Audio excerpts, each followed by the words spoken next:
It's the case of the youth who disappeared from Mesuma area in downtown Srinagar has been finally cracked. The Srinagar police has arrested two youth, Imran and Azim, in connection with the case. The police has attributed a love angle now to the entire case. Fareed, I think the information that's coming out is very different from what was earlier being perceived to be the reason behind the death or the murder of Asrar.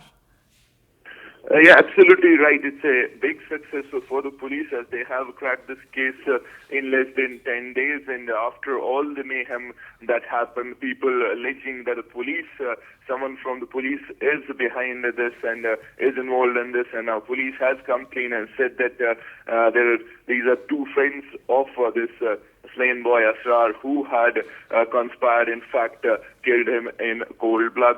Now, according to the police, one friend of Asrar, Imran, and Asrar, they had a friendship with a girl from Delhi. In fact, they had developed this relationship on the internet.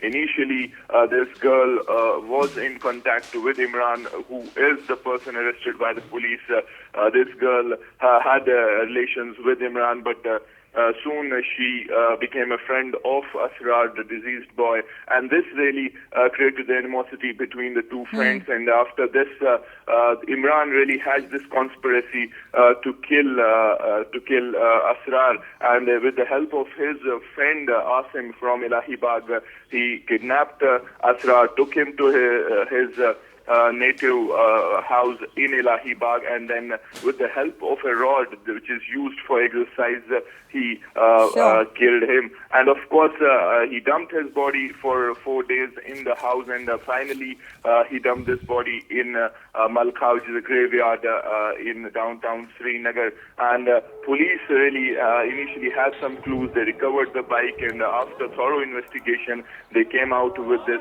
and cracked this case and arrested these two boys, that is Imran and Asim. And of course, a big success for the police simply because after all the finger pointing on the police from the locals and after all this week of protests in Mesuma, this is really a big success. All right, Fareed, thanks for that information. We'll